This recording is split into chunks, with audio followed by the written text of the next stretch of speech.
and welcome back to Keris Lifestyle Vlog. So for today's vlog guys, obviously nasa kitchen ako. So, gagawa tayo ng... Ano bang gagawin natin?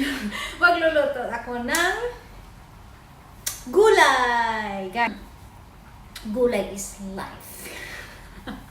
Okay, so magluluto ako ng gulay today. So, ang gulay na nilulutuin munggo. Sa Bisaya guys, munggos, pero sa Tagalog is munggo.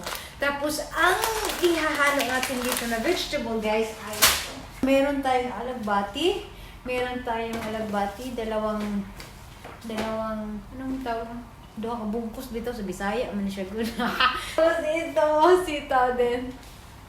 Ewan ko, gusto ko kasi yung gulay. Halo natin guys. So titingnan natin kung ano magiging resulta. And by the way, yung munggo ay nandito na siya, kumukulo na siya dito. Eh titingnan lang natin. So but for now, gagawin natin itong yung gulay. Lilinisan natin, tapos ng sitaw. Okay guys, tapos na natin hugasan at linisan na ating gulay, pati yung chicken na cut na rin natin. So ipapakita ko sa inyo guys na ready na. Habang inaantay ko yung munggo na lalambot. Kasi pinakuluan ko siya. Kailangan palambutin muna siya. Okay guys, ito na! So guys, ito na yung ihalo natin. Meron akong sibuyas, meron kamatis, tapos meron akong capsicum, tapos bawang, tapos ito na yung gulay. Yung sitaw, naputol ko na. Tapos ito yung alagbate. So ito na yun siya lahat. Hugas na. Kumbaga ready na siya. Para igisa natin yung chicken muna. Igigisa ko muna yung chicken guys para... So guys, papakita ko na sa inyo yung itsura ng munggo kasi tapos na siya lamambot na siya. Sobrang lambutin niya. Tapos tinanggal ko na siya doon. Tapos papakita ko sa inyo kung ano itsura. So guys, ito na po yun siya. Ito na siya. Ready na siya. Lutuin guys. So talagang ready na siya lutuin. So, uumpisahan na natin tumayo. So guys, ito na nga mag-uumpisa na tayo. But, before anything else, ang gagamitin ko ay ito po. Gagamit ako ng butter, panggisa. Mas maganda ito siya guys. Ito yung gagamitin ko para igisa. Lagay natin ito lahat. And pahinaan muna natin konti. Hinitin natin ito. Kailangan matunaw siya. Tutunawin natin siya, guys. Mas cute. Guys, so ito na ang ready na ng kusina. So now, ito na nga guys. Tunaw na siya. Tunaw na siya. So ang unahin natin is, oh God. Hinaan muna natin siya konti. Ito ay bawang.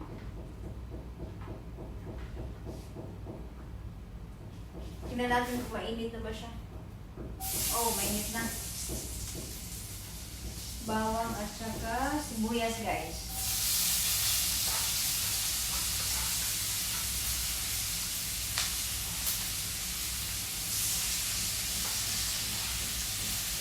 Yan. Hinaan natin kunti kasi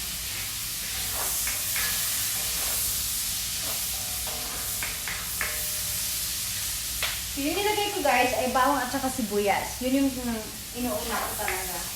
Tapos ngayon, isusunod ko itong ito guys, ito. Kamatis at saka yung capsicum. Isusunod ko na ito siya.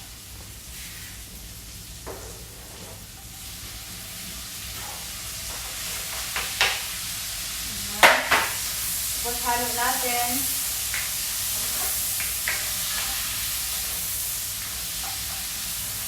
Halo lang natin guys. Halo.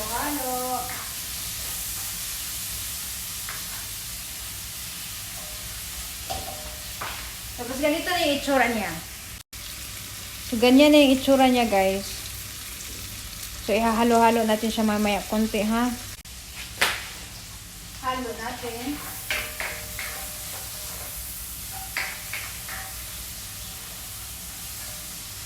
Tapos ganito yung way ko sa pagluluto ng munggo kasi gusto ko na maigisa ko muna itong chicken. So ngayon ilalagay ko yung chicken guys. Lalagay ko na lang.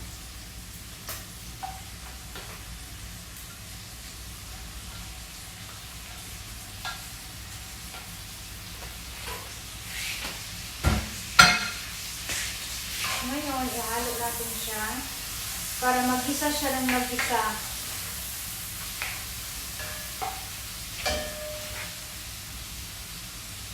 Nakasan natin yung unting apoy.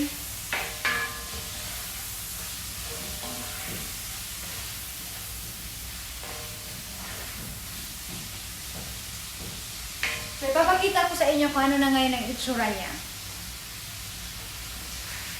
So guys, yan na yung itsura niya. Tapos ihalo natin siya, ihalo. Ganito yung way ng pagluluto ko guys kasi gusto ko talagang mahalo yung chicken talaga sa sa mga spices na nilagay ko. Ganyan yung itsura niya guys. Tapos yun, tuloy-tuloy lang natin. So tuloy-tuloy lang natin siya hanggat maluto yung chicken. So, lalagyan ko muna siya nito guys.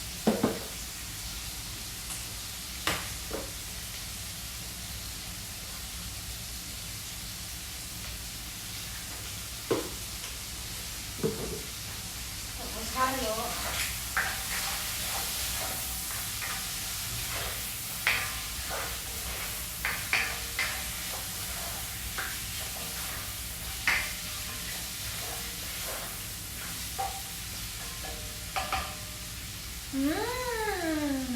Love it! Super bango po. Ayan, so after 10 minutes, binuksan ko na at tinignan ko na siya. Ngayon guys, mag-a-add tayo ng water.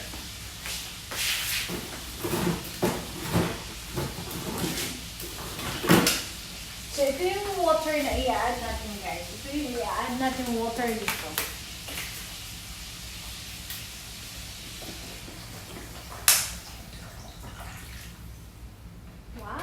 Samunggo natin. So, maglalagay ako ng dalawang bato. Dalawang bato, guys. Yan na siya. And, takpan natin uli. So, ito guys, takpan na natin ito.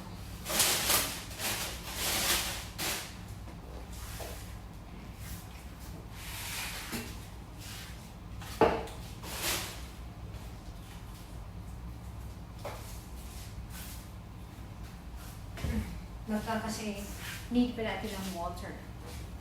So guys, aantayin natin na kumulo at aantayin natin na ang mangyayari dito. Titingnan natin and after that guys, ilalagay natin yung sitaw. So ganyan ang way ko sa pagluluto ng munggo guys. Sa Tagalog munggo, sa Bisaya munggos guys. Gulay na gulay ang buhay. Siya dito ang reyna ng kusina, naka-apron na naman. Charan! Oh, diba? Masaya ang buhay sa kusina.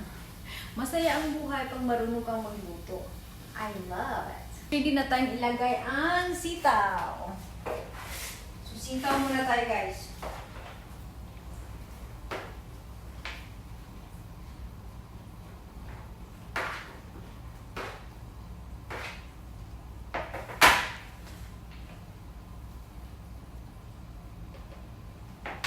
So, ganyan yung itsura niya, guys. So, ganyan na siya, guys. Nandyan na yung sitaw. So, nandyan na din yung seasonings na nilagay natin. So, nandyan yung chicken. So, palambutin na lang natin kunti yung sitaw, guys. Tapos, ilalagay na natin tong munggo. Tapos, itong alagbati pa. Okay, guys. Malambot yung sitaw natin. At ang isusunod natin ay yung munggo na. Ito na siya, guys. Ito na yung isusunod natin.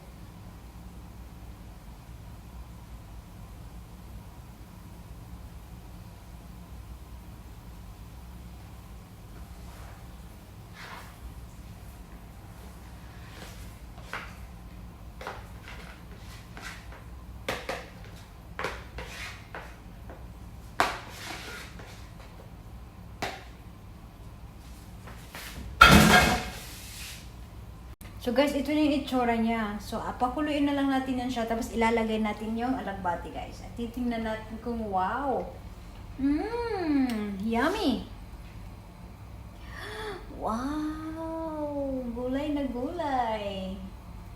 Oh my God. So, takpan mo natin konti. Tapos, antay natin guys. So, aantayin natin siya guys. Ito, kumukulo na siya guys. Kumukulo na siya. At ang susunod na ating lalagay guys. So, ito na guys. Lalagay na natin kasi kumukulo na siya eh. Lagyan natin.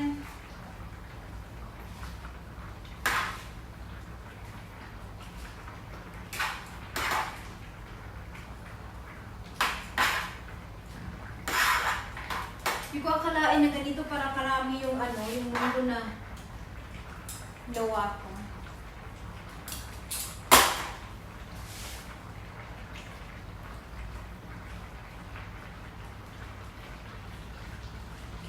So guys, ito na yung itsura niya. Kumbaga punong-puno siya. Wow, grabe talaga. Excited. Super excited ako guys. Super excited na ako talaga. Tapos ngayon, tatakpan natin siya ng konti. Guys, masaya ang magluto talaga. Kasi, kumbaga, kasama na yun sa buhay natin eh. So, magluluto kayo sa inyong paraan po. Ito pong way na aking pagluluto nito. At saka, kung gusto nyo mag-try po. 1, 2, 3, tcharan! So, halo natin siya para magpunta siya sa ilalim ng gulay. Yung alagbati para mahalong-halong talaga. So, ito yung itsura niya, guys. So, ito na yung munggo natin. Wow! Yummy! Tapos, ito yung chicken. Nandito yung chicken, guys. Ito na yun siya lahat. Nandito na. Wow! Ito na yun. Halo natin para mapunta siya sa ilalim. Yung dahon. Mapunta siya. Pero guys, grabe. Ang dami pala ng aking ginawa. Hindi ko akalain na ang dami ng aking ginawa, guys. Ito. So, ito. Tapos ito na nga, oh. So, yun na, guys. Oh my God. Wala natin ulit. Yun ang hindi ko inakala na ang dami pala ng aking ginawa. Kunti lang yung kunti lang yung munggo na pinakuluan ko. Yung pinalambot kong munggo, kunti lang talaga yun siya. Pero naging ganito ang resulta, isang ganito. Dami guys. Grabe. Paano ko itong... titikpan na natin kung anong magiging lasa niya.